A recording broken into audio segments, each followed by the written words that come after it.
our first account, it throws you right into a scenario I think many travelers dread. Alone, late at night, in a really desolate spot. Yeah, the kind of place you pull into hoping for quiet, maybe save a few bucks. Right. Imagine pulling into what you hope will be a quiet, free place to rest after hours and hours on the road, only to find that isolation quickly morphs into just intense fear. So tell us about this traveler. Well, this was a solo traveler, completely exhausted after 10 hours of driving, towing their camper towards a new construction job. They chose a remote rest stop well past midnight. Okay, paints a picture already. Yeah, picture it. Nothing more than a cracked gravel lot, lit by just a single flickering streetlight, casting these long, uneasy shadows. There's a rusty porta-potty in one corner. Lovely. And about 100 feet away, another RV parked, totally dark, seemingly empty, no sign of life at all. So not exactly reassuring. Not at all.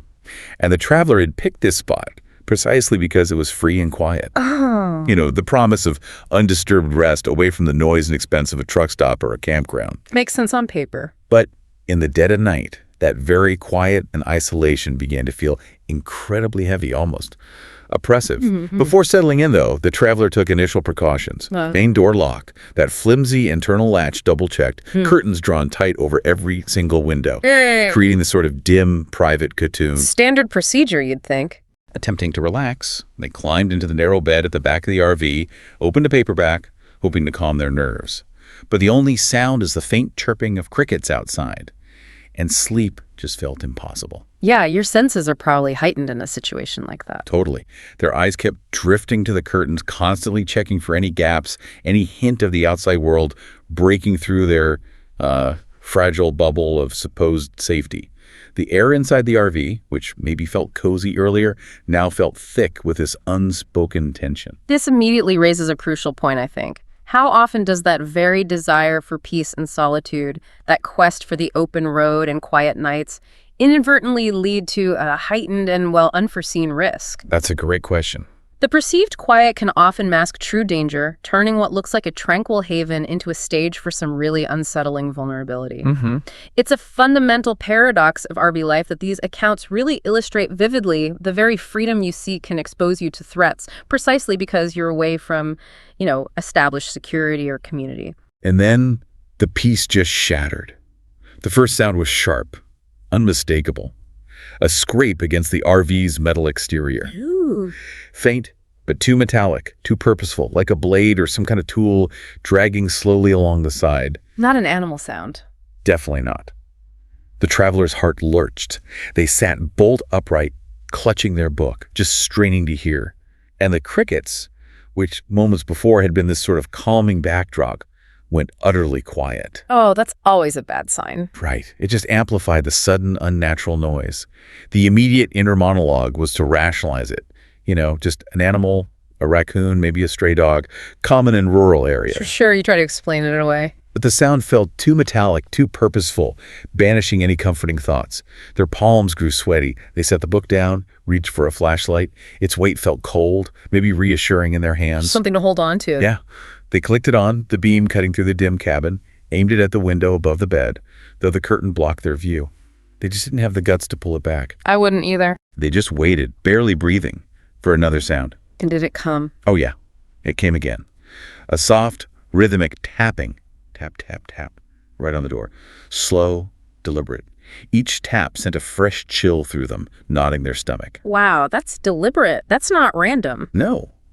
They slid off the bed, bare feet freezing on the vinyl floor, crept toward the door, the flashlight shaking in their grip. A cracking voice, despite trying to sound tough, managed, "Who's there?" Any answer? No answer. The tapping stopped, replaced by this eerie silence that made their skin crawl. Pressing an ear to the door, pulse pounding, they heard a low creak, then the unmistakable crunch of gravel under boots. Oh, man. Slow and deliberate, moving along the RV side. Someone was out there, circling. Circling the RV, like predator behavior. Exactly. Their mouth went dry. Grabbed their phone from the counter, fingers fumbling, only to find no bars, no signal. Of course, complete isolation. Yeah, the grim reality of being truly alone, far from help, just settled heavily. They backed away from the door, eyes darting to every window. The curtains felt like tissue paper, totally useless against whoever was outside. Killed the flashlight, plunging the RV into near-total darkness, and crouched behind the driver's seat, heart hammering so loud they were sure it could be heard outside. That darkness probably made it worse, didn't it? Oh, yeah. Couldn't see anything, but they felt watched, like eyes were boring right through the walls. Their mind raced with stories of rest stop crimes, burglaries, attacks, people targeted because they were alone in places just like this. Every shadow seemed to coalesce into a looming threat. It's your worst nightmare playing out. And this is where the incident took a truly chilling turn. The intruder wasn't just trying to get in, they were playing a psychological game, using this chilling calmness to maximize the terror. A man's voice called out from outside, low and steady, cutting through the silence like a blade. "Hello? I saw your light on. You okay in there?" Whoa! Pretending to be concerned. Yeah, the traveler flinched, curled tighter against the cabinet. Something about his voice felt off, too calm, too rehearsed, like he was playing the part of a concerned stranger. Instinct kicks in. Right. They didn't answer. He knocked again, 3 hard raps that made the door shudder. "Hey, I'm for the other RV, just making sure you're all right." The other RV? But it was dark, wasn't it? Exactly what the traveler thought. Their minds spun. They hadn't seen a soul near that other RV when they'd pulled in. No lights, no movement, not even a dog barking. If he was camping, why was he creeping around in the dark? Why now, middle of the night? Highly suspicious. Overwhelmingly. They stayed silent, breath shallow, praying he'd just give up and leave. But then the doorknob rattled. Oh, no. A faint metallic clink, like he'd grab it and twist it. Yeah. A deep chill ran through them. It had been locked, but the lock was cheap, barely holding the door. That's the thing with some RVs, the locks aren't always heavy duty. Not at all. The gravel crunched again, slower this time, the footsteps moving toward the back of the RV. The traveler pictured him out there, this shadowy figure studying the windows, testing for a way in.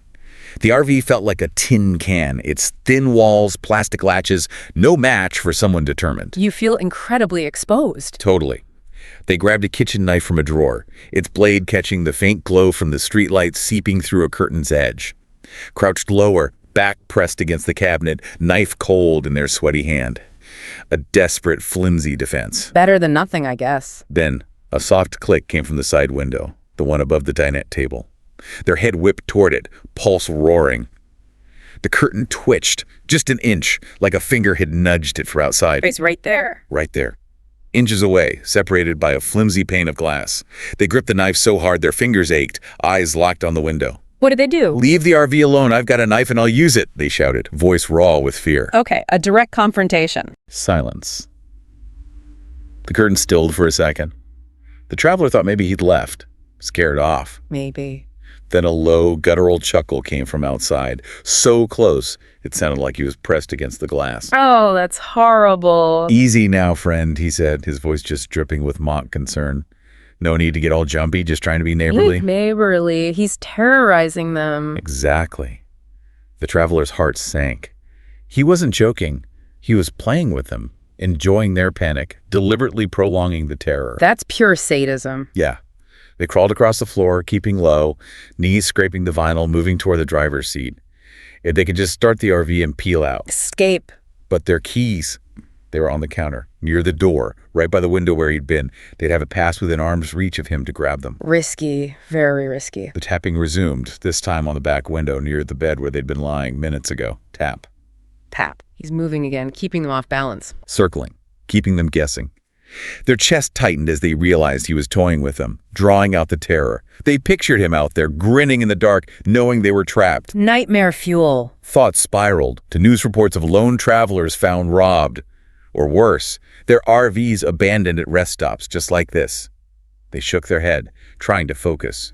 Needed those keys. Focus on the escape plan. Inch toward the counter, knife in one hand, the other outstretched for the keys. The door rattled again, harder this time, the lock creaking under pressure. They froze, hand hovering over the counter. He was pulling at it, testing its strength. He's getting impatient. Then a new sound. A sharp metallic scrape, like a crowbar or screwdriver, digging into the lock's edge. He was trying to pry the door open. Okay, now it's escalating to forced entry. Panic flooded them, an icy surge of pure adrenaline.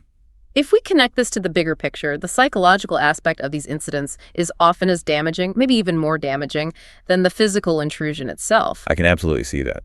That feeling of being hunted in your own space, having your sanctuary violated, not just physically, but psychologically, it's an incredibly profound and lasting form of trauma.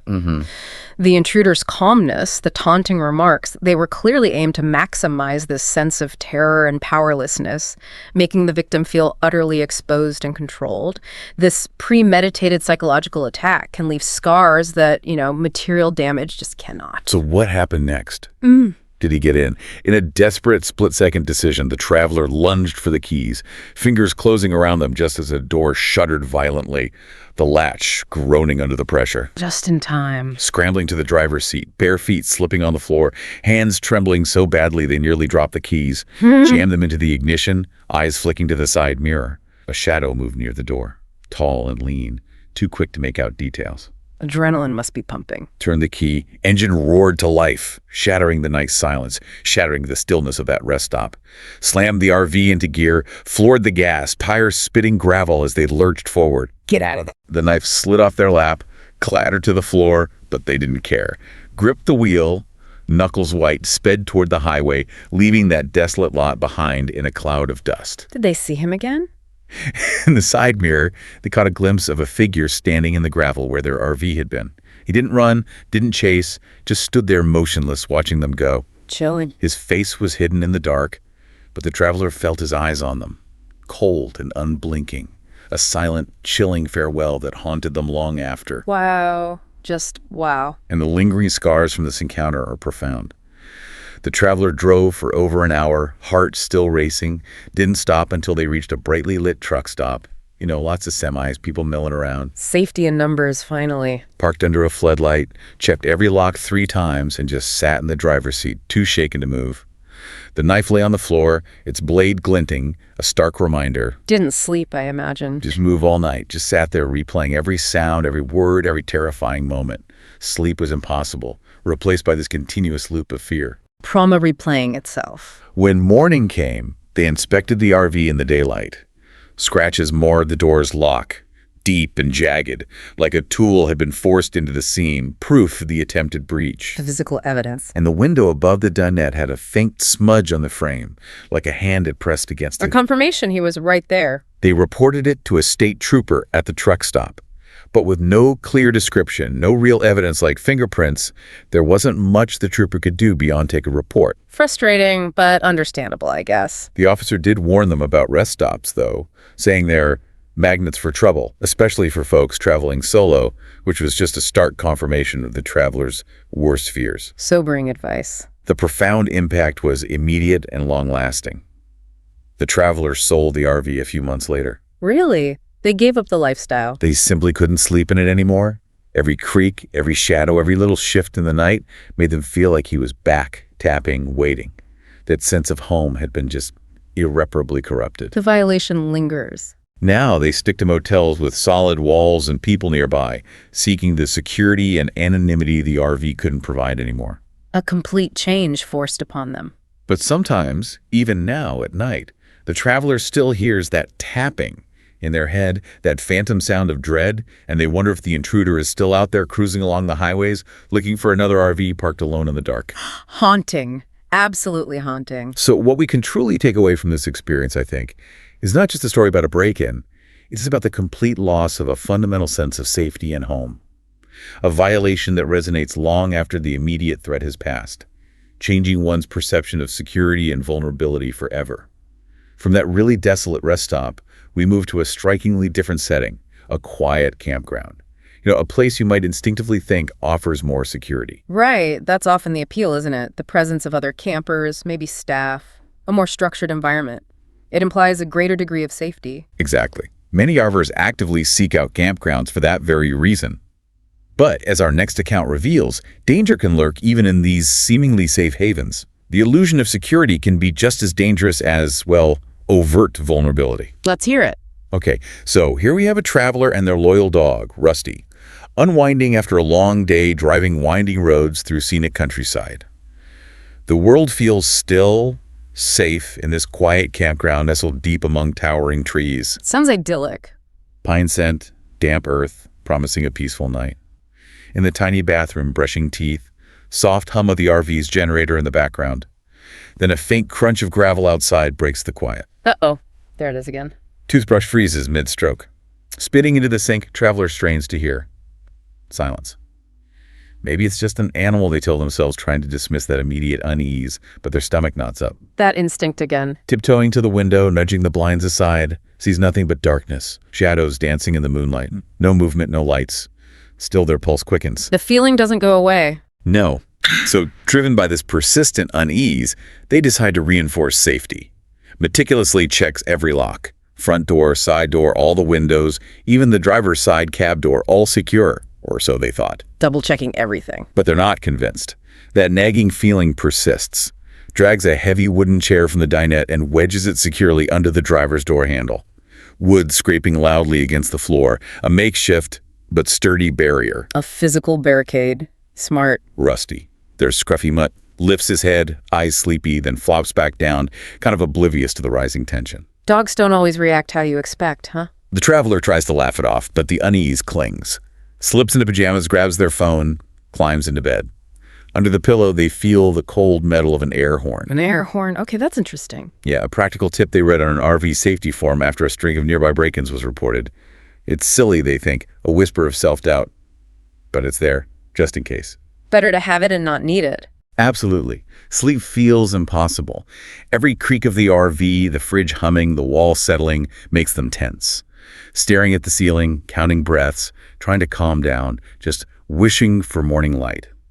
This narrative brings up a critical distinction, doesn't it? How much is our perception of safety influenced by the environment we're in versus the actual security measures we take? That's a really good point. The Traveler's immediate proactive steps, like the chair and the air horn, despite being in a safe campground, demonstrate an astute instinct. Perhaps their initial feeling of security was maybe unfounded. It highlights that crucial difference between perceived and actual safety. Just because a place feels safe doesn't mean it is. Right. This Traveler instinctively began hardening their defenses even before the threat fully materialized. And then the defining moment. A sound cuts through the quiet. A soft, deliberate click. Oh no, not the door. It's the driver's door. I locked it, the Traveler thinks, a surge of confusion and disbelief. I know I did. Holds their breath, ears straining. But the chair was there too. A faint shuffle follows, like someone stepping inside, careful and slow. Rusty's ears twitch, but he doesn't react fully, still groggy, which is unsettling. Yeah, you want the dog to go crazy. The Traveler wants to call out, scare whoever it is, but their throat's tight, body frozen in fear. A primal response to the intrusion. Fight or flight. Or freeze. The floor creaks closer now. A shadow slips past the thin curtain separating the bed from the living area. They hear drawers sliding open, the rustle of their belongings being moved. They're inside. Laptop on the dinette table, wallet beside it, stuffed with cash from a recent gig. Then a low voice whispers from outside, "Find anything good in there." 2 of them. A profound dread washes over the Traveler. There are 2 intruders. The one inside mutters, "Not yet, it's too dark," past the flashlight. Okay, this is getting really bad. A beam of light slices through the RV, darting over the couch, the sink, the counter where the Traveler left their mom's silver locket, its delicate chain coiled neatly. The light jerks wildly, like he's nervous. Pray the light doesn't hit them. The Traveler prays it doesn't find them. Squeezes their eyes shut, pretending to sleep, face half buried in the pillow. Heart pounding so loud they're sure he'll hear it, convinced their frantic heartbeat is resonating through the thin walls. I can't even imagine the terror. The light stops. Right on them. They feel its warmth, like a spotlight pinning them down. Oh, God. Busted. "Hold on," the one inside says, his voice sharp, urgent. "Someone's here." The guy outside hisses, "What? You said it was empty." Panic on their end, too, maybe. The Traveler's chest tightens, air ably moving, every muscle tensed, fingers creeping toward the air horn under the pillow, slow, so slow, each millimeter an agonizing effort. Go for it. Floor creaks again. He's stepping closer, boots scuffing the linoleum. They can smell him now, sweat and cigarette smoke, an invading scent violating their personal space. Hand closes around the horn. He's right there, just beyond the curtain. Traveler sits up, heart exploding, and blasts the horn. Yes. The sound is deafening, a shrill scream ripping through the RV, pure, unadulterated shock and panic in sound form. How did they react? Rusty leaps up, barking furiously, hackles raised, a sudden burst of canine aggression. Your boy, Rusty. The guy inside yells, "Panic! Go! Go!" Something crashes the laptop, hitting the floor, traveler thinks. Flashlight beam swings wildly, then drops, rolls across the floor. Footsteps stumble, heavy, clumsy, toward the door. Guy outside shouts, "Move it!" Chaos. Door slams, gravel crunches as they run off, steps fading into the night. Yeah. The sudden silence is almost as terrifying as the intrusion itself. Wow, that air horn really worked. What happened next completely changed the dynamic, didn't it? The sheer presence of mind to grab that air horn and the immediate chaotic reaction it caused. Totally turned the tables. That one unexpected piercing sound was enough to transform a victim into someone who could effectively repel a threat. It just underscores the power of a simple, non-lethal, but utterly disruptive defense mechanism. Absolutely. Sometimes the element of surprise and loud noise is your best weapon. So the immediate aftermath was chaos. Traveler gasping, shaking so hard they nearly dropped the horn. Rusty at their side, growling low, body pressed against their leg, protective instinct unleashed. Good dog. Scrambled to the door, fumbling with the lock, fingers slick with sweat. Checked every window, expecting to see his face pressed against the glass, but nothing but darkness and that lingering smell of smoke. Still terrifying, even though they're gone. Grabbed their phone, dialed 911, voice trembling, whispering, "Someone broke into my RV, 2 guys. Scared him off with an air horn, but I'm alone, please hurry." Good call. Get help there. Operator's voice steady, asking location, telling him stay put, keep doors locked. Sat on the couch clutching Rusty, air horn in one hand, phone in the other. Every shadow outside felt like him coming back. Every distant sound like approaching footsteps. The waiting must have been agony. Police lights flashed through the blinds 20 minutes later. Opened the door for an officer, a woman, short hair, kind but firm face. Stepped inside, flashlight sweeping the RV. "You okay?" she asked, voice gentle. Traveler nodded. Hands wouldn't stop shaking. "Tell me what happened." Recounted every detail. Click, voices, flashlight, horn. She listened intently, jotting notes, then checked the driver's door. What did you find? "He popped the lock," she said, pointing to faint scratches around the handle. Ah, so they didn't break it. They manipulated it. Right. Likely used a tool designed to quickly manipulate or break the internal mechanism, often leaving only subtle marks like scratches. "You're lucky," she added. "We've had a string of RV break-ins around here. He's quick, in and out, grabbing what he can. You did good with that horn." Confirmation it's a pattern. Traveler showed her what was missing. Laptop, gone, screen cracked where it fell. Wallet empty, cash and cards taken. But worst of all, their mom's locket was gone. Oh, the sentimental value. That's awful. The one she wore every day before she passed. A priceless family heirloom. Traveler's throat burned, touching the empty spot on the counter. "That's what hurts most," they told the officer. I bet. Some things you just can't replace. She nodded, eyes soft with understanding. "I'll put it in the report. Sometimes we recover stuff," she trailed off. Traveler knew it was unlikely. A hollow promise. Handed them a card, case number. "Move to a safer campground tonight," she advised firmly. "There's one 20 miles east, gated with security, and get an alarm system." He's bold, this guy. Solid advice. Don't stay there. Traveler packed up at first light, too rattled to stay another moment. Hands shook stowing dishes, folding blankets, checking propane. Rusty sensed their fear, sticking close. Drove to the new campground, gated, bright lights, guard at the entrance. Felt safer, hopefully. Felt safer, yes, but nerves were raw. That afternoon met Lisa, an older RVer, weathered face, warm smile at the communal fire pit, brewing coffee in a dented percolator. Campground community. "Heard about your scare," she said, pouring a cup. "Word's fast here. You okay?" Traveler told her the story, voice still shaky, finding unexpected release, sharing the trauma. Talking about it can help. Lisa's eyes narrowed. "Same thing happened to a guy here last month. Caught him inside, got shoved against the wall, lost his camera, his watch, everything. He's real bold, this guy. Target single R-verse." Confirmation again, and targeting specifics. Chilled the traveler further. "How do you keep going?" they asked, sipping the bitter coffee, baffled by Lisa's resilience. Good question. Lisa shrugged. You don't let him win. I got motion lights, a loud alarm, a safe bolted to the floor, and this.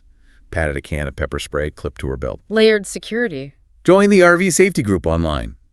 Lots of us share tips. Watch out for each other. It's a real community out here. Traveler nodded, absorbing the invaluable advice, but the fear lingered. What if he comes back? Read online some burglars return, targeting the same RV days later, knowing it's vulnerable. That's a terrifying thought. That night, Traveler ordered a full security system. Motion sensor lights, piercing alarm, safe for valuables. Installed a new lock on the driver's door, harder to pick, designed to withstand common tools. Taking concrete steps. What's truly fascinating here, though, is the undeniable power of community in facing such a threat. Absolutely. That conversation with Lisa seemed crucial. Right. The shared experience, the collective knowledge, passed on from one RVer to another around a communal fire. It can be a profound antidote to feeling isolated and alone after such a violating experience. It highlights how resilience isn't always just an individual trait. It's often built through connection, shared wisdom, looking out for one another. This collective vigilance creates a layer of defense far stronger, perhaps, than any single lock. Despite these new precautions, though, an unshakable unease persisted. Every noise at night still made the victim grab the air horn, heart racing. Check the blinds a dozen times, expecting to see a shadow or the flicker of a flashlight. Hypervigilance sets in. Sleep came in fits, broken by Rusty's soft whines, which now seemed to carry this added layer of anxiety. Found the RV safety group Lisa mentioned, scrolling through posts late at night.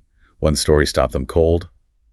A woman woke to a man standing over her bed, flashlight in hand, before he fled. Oh my, Physically fine, but her words echoed in the traveler's head. I'll never feel safe again. It reinforces the fear. This led to proactive personal defense. Signed up for a self-defense class in the next town, learning how to break a grip, how to strike if they must, focusing on practical techniques for unexpected encounters. Taking back some control. The instructor, a burly ex-cop, told them trust their instincts. If it feels wrong, it is, he said, emphasizing intuition is often the first and most critical alarm system. Good advice. Listen to that gut feeling. Traveler practiced in the RV. Rusty watching, fists punching the air, building muscle memory. It helped. A small reclamation of control, but the fear is always there, a shadow I can't shake. It leaves a mark. The love for the RV life persists, a testament to enduring passion, but it's now tempered by caution. The open road, quiet nights, freedom. But now knowing he's out there watching, waiting. Changes the whole experience. A new routine was born. Keys by the bed, horn in hand, new alarm armed. I'll keep going, but I'll never let my guard down again. The adventure continues, but with a profound, unshakable awareness of the risks and the constant need for vigilance and adaptation. Okay, our final account takes us to a strikingly different setting, entirely a busy shopping mall parking lot. Right, the kind of place you'd assume would be completely safe. Bustling with people, cars, activity. It's the total opposite of a remote rest stop. Exactly. But as you'll hear, appearances can be deceiving, and that illusion of safety, particularly in a seemingly public space, can actually be the biggest vulnerability of all. Interesting. How did this one unfold? Here we have a couple, the narrator and his wife Jessica. They're living their dream, exploring the country in their RV, blogging their adventures, snapping photos, filming the open highways. The quintessential RV lifestyle bloggers. Pretty much. One evening, they pulled into Collinsville, Illinois, small town just across the river from St. Louis. Plan was simple. Grab dinner at a restaurant in a busy shopping mall off Interstate 55, then find a campground for the night. Okay, common scenario. Parking lot was packed. Cars, families coming and going, kids laughing. It felt like the kind of place where nothing could go wrong, where the sheer volume of people offered this, impenetrable shield. Safety in numbers, or so you'd think. Their routine was straightforward. Park the RV in a well-lit spot, lock it, leave their beloved dog Buddy inside with water and his favorite blanket, head into the restaurant for about an hour. Leaving the dog inside happens all the time. Inside, place smelled of grilled burgers, coffee, lively chatter. Slid into a booth, Jessica grinning over her menu. "This trip's been amazing," she said, voice warm, eyes sparkling. "What's next after this?" Planning the next adventure? "The Arch in St. Louis," narrator said, sipping soda. "Maybe film it at sunset, get good shots for the blog." The idea of new content kept them buzzing. Blog was small, but paid for gas, groceries, loved sharing their journey. Living the dream. Still, as they talked, a premonition, a weird feeling, settled in the narrator's chest, like a shadow passing over. Glanced out the window at the RV sitting under a streetlight, looked perfectly fine amidst the other vehicles. Told himself just tired from driving, dismissed the odd sensation. That little warning bell again. Ordered burgers, salad, chatted happily about quirky roadside stops they'd seen, feeling of unease temporarily forgotten. This account compels us to question a common assumption, doesn't it? Do we often let our guard down in what we perceive as safe or populated areas, assuming the sheer presence of others offers protection? Yeah, do we become complacent? And does that complacency actually make us more vulnerable to certain types of opportunistic criminals? This narrative really challenges that assumption, highlighting that visibility doesn't always equate to security. In fact, sometimes it might attract a different kind of threat altogether. So what happened when they came back? About an hour later, paid the bill, stepped back into the parking lot. Crowd had thinned. Lot was quieter now. Hum of distant traffic fainted. As they approached the RV, narrator's steps slowed. Something felt off. That feeling again. Door looked closed, perfectly normal, but his gut churned with this inexplicable anxiety. "You okay?" Jessica asked, noticing his hesitation. "Yeah," he lied, trying to mask it, fumbling with the keys. Unlocked the door, pushed it open. The second he stepped inside, his heart just dropped. Oh no, what did they find? The RV was a wreck. Drawers yanked open, contents spilled across the floor, cushions tossed off bench seats, paper scattered, small kitchen counter littered with overturned mugs, snack bags. Total chaos, ransacked. "Buddy," he shouted, voice cracking with fear, disbelief.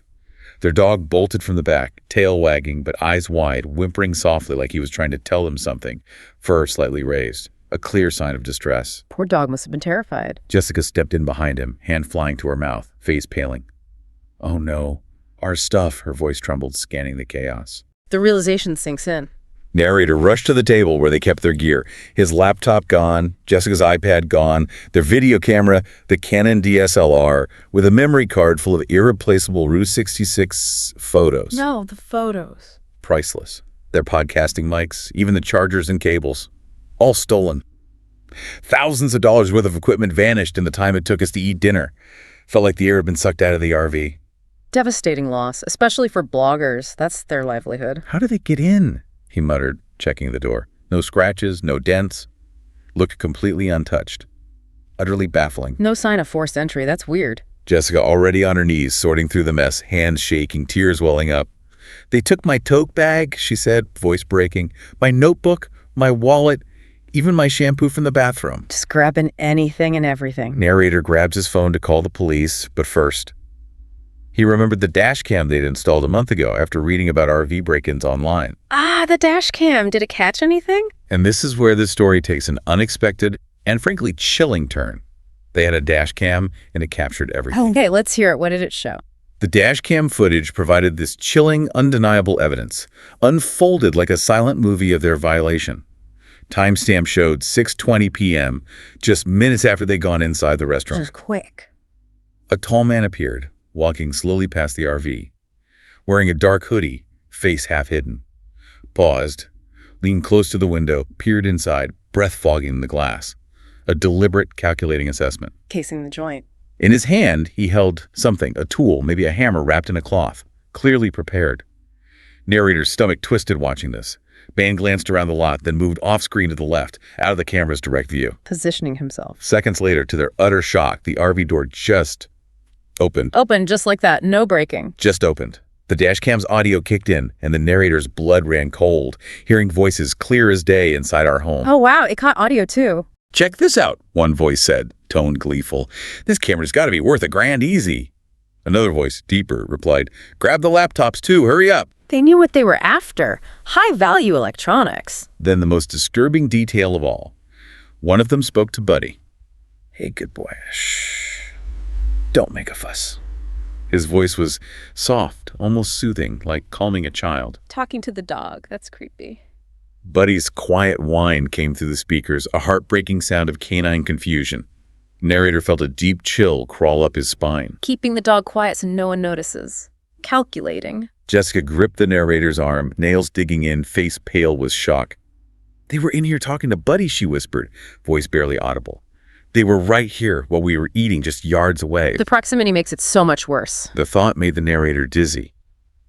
These strangers in their space, touching their things, talking to their dog, violating their sanctuary, while they sat just yards away, completely oblivious. What's truly fascinating here is the sheer audacity and the almost surgical efficiency of these That's so smooth. The precision of their entry, the speed they operated, and especially that chilling interaction with the dog. It all adds layers of calculated rather than desperate criminality. It suggests a high level of organization and preparation. A clear shift, maybe, from opportunistic smash and grab to something more strategic. So, they called 911. Narrator dialed 911, hands still shaking from the revelation. Police arrived within 15 minutes. 2 officers, stern faces, notepads. "Walk us through it," the older one said, badge glinting. Narrator showed them the footage, explained what was taken. Younger officer watched the screen, frowning. "No forced entry," he said, almost to himself. "Professional assessment." Then he explained the method. How did they think they got in? They probably used a signal grabber. A signal grabber? What's that? Yeah. Nasty tech. The officer elaborated, explaining it as tech that mimics a key fob, captures and replays the radio frequency signal to unlock the door in seconds. So it tricks the RV's locking system. Exactly. It's not complex hacking. It can be a relatively low-cost device. Imagine someone near you in a parking lot, subtly activating your fob to lock or unlock. Their device grabs that unique signal. They replay it moments later, bypassing your locks as if they had your key. And leaves no trace. That's why the door looked untouched. Right. Tech they use to steal cars, RVs, you name it, he said. Sends out radio signals to trick the lock. We've seen it around here before, likely a crew from East St. Louis hitting busy spots like this mall. Organized crime using tech, a growing problem. Jessica's voice was barely a whisper, so they were watching us, waiting for us to leave. Officer hesitated, then nodded. Oof. Targeted. Could be. They're fast, in and out in under 10 minutes. Pick high-traffic areas where they can blend in, make a quick getaway. Mention another nearby U-Haul hit, too. Smashed window, computer stolen, indicating a pattern. A local crew working the area. The violation was profound. RV wasn't just a vehicle. Our home, our sanctuary, violated in minutes without a sound, without a trace. Utterly violated. Officers took the dash cam footage, their statement, promised to investigate, but their tone wasn't hopeful.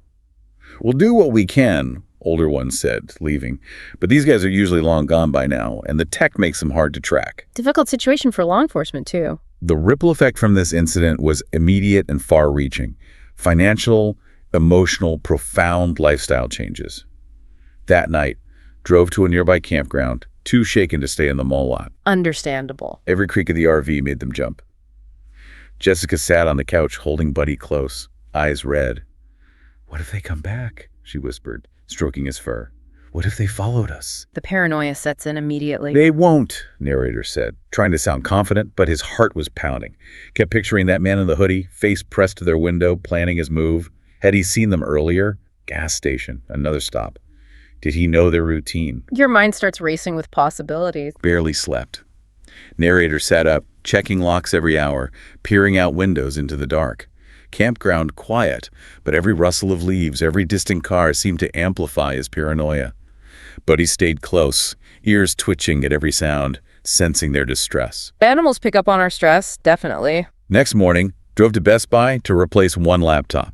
Spent hours changing passwords, calling bank, accountant, anyone needing to know about compromised accounts. The logistical nightmare after a theft. Tried Apple's Find My Mac for the stolen laptop, but offline.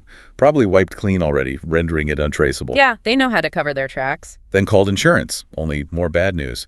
Policy didn't cover gear because they used the RV for the blog business use.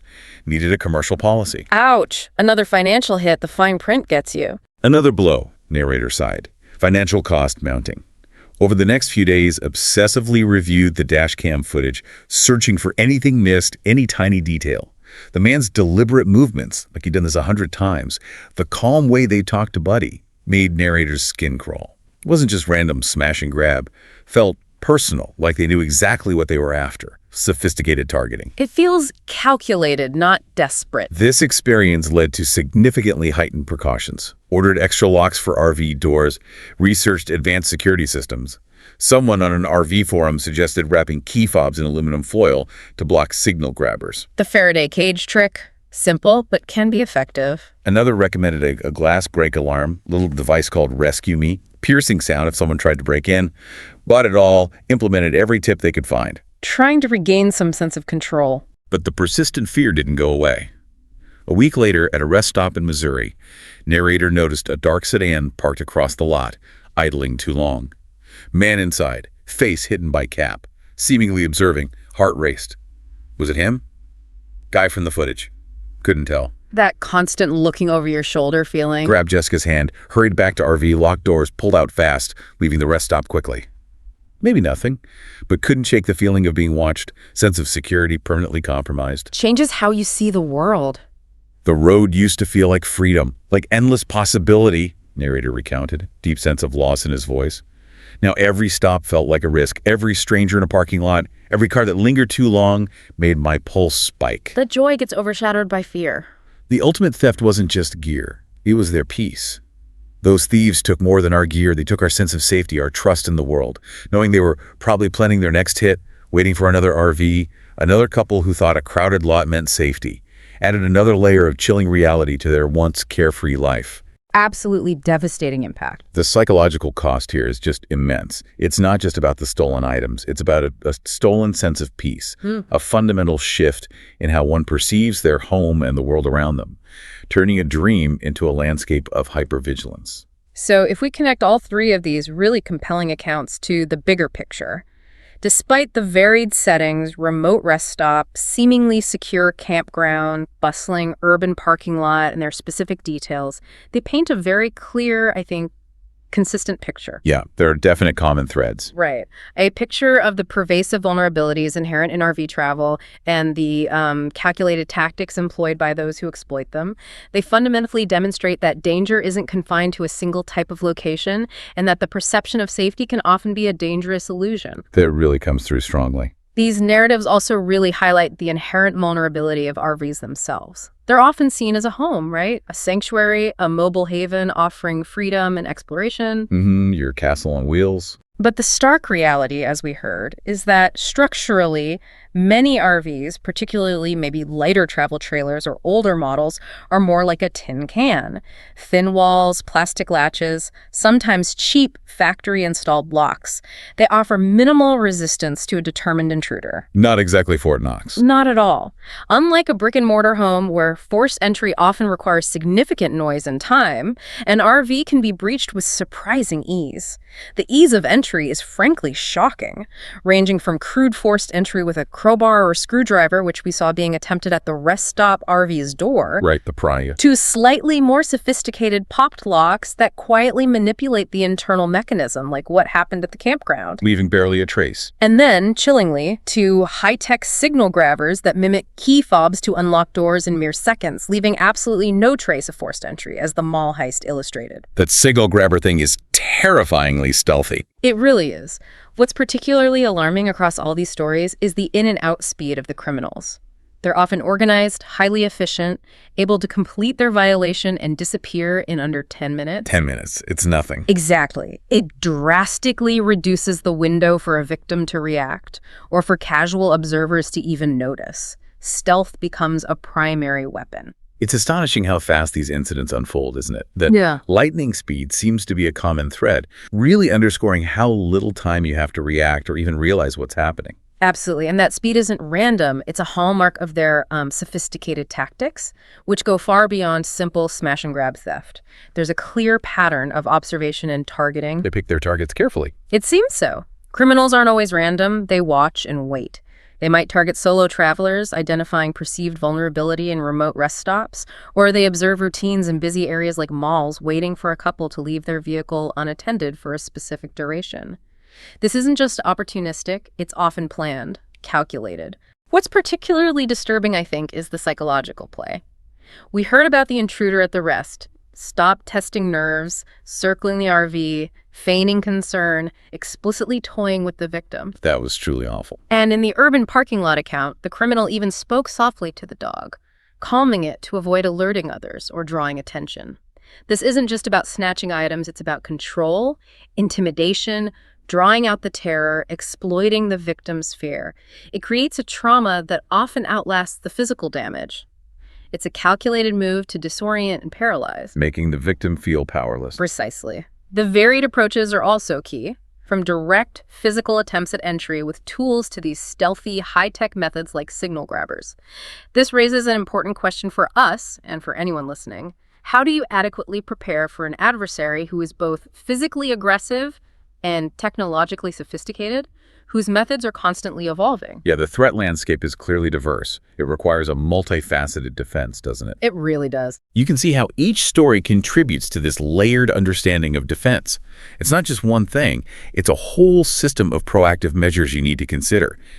An evolving strategy to counter evolving threats. Exactly. So what are some of those layers? Well, first, there's physical security.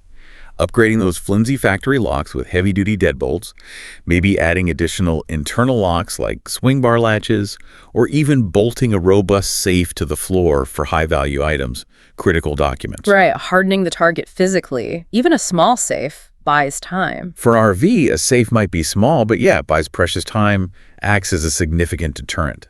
Then, alarms and alerts become absolutely critical. We heard the life-saving impact of a simple air horn, that raw, piercing sound creating instant panic. Such a simple tool, but so effective in that case. But beyond that, consider motion sensor lights for the exterior, piercing alarms that deter intruders with deafening noise, specialized glass break alarms that detect the subtle vibrations of a window being tampered with, alerting you even before entry. Those can give you an early warning. Yeah, these systems can be integrated. Some even offer cellular monitoring for alerts right to your phone. On the tech defense front, that Urban Heist story highlighted a crucial yet simple tip. Wrapping key fobs in aluminum foil, or better yet, storing them in a Faraday bag or box. Blocks the signal grabbers. Low-tech solution to high-tech theft. Creates that Faraday cage effect, preventing the signal from being read.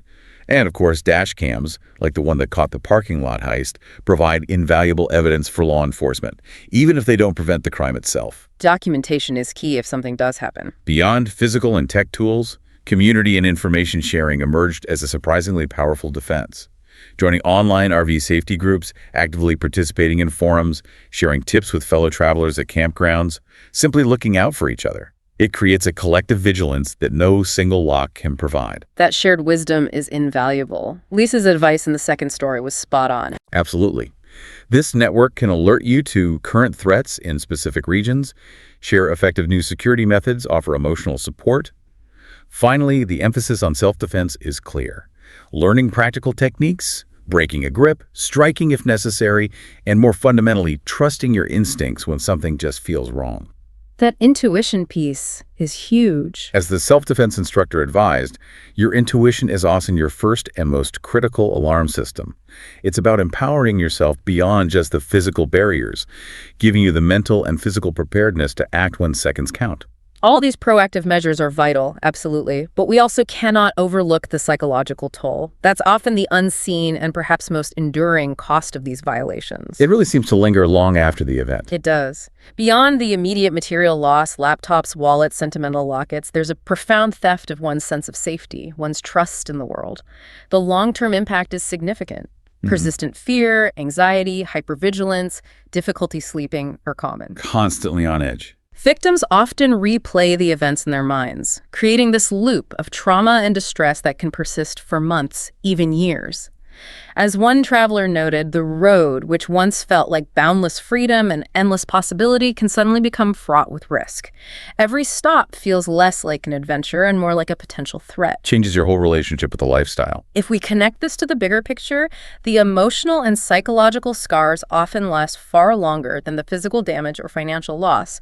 It fundamentally changes how one perceives their personal space and security, transforming that dream of spontaneous freedom into a landscape of constant, often exhausting caution. #tag outro. Wow, what a deep dive. These accounts, they really serve as powerful reminders that even in our most cherished spaces, whether they're on a foundation or on wheels, vigilance is absolutely key. It's not about living in fear, I don't think, but about being informed and prepared, understanding the potential vulnerabilities and the evolving tactics of those who might seek to exploit them. Indeed. And knowledge is most valuable when it's understood and, more importantly, applied. These stories aren't just about crime. They're about resilience, adapting, and the critical importance of community and proactive measures in a world that can, at times, feel unpredictable. Yeah, that resilience really shines through, despite the trauma. They show us that even when our most intimate spaces are violated, the human spirit's capacity to learn, adapt, and seek safety, often with the help of others, remains incredibly strong. So what does this all mean for you, listening out there? Whether you travel in an RV or simply appreciate the idea of a mobile home, perhaps this deep dive makes you rethink what secure truly means and what steps you might take to ensure your personal sanctuary, wherever it may be, remains just that. Maybe the real lesson isn't just about locks and alarms, crucial as they are.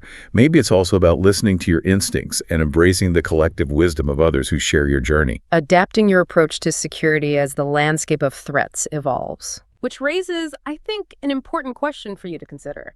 How do you, as an individual, balance that inherent freedom and adventure of the open road, or indeed any mobile lifestyle, with the necessary, ever-evolving precautions needed to protect your sense of safety wherever you choose to park or call home?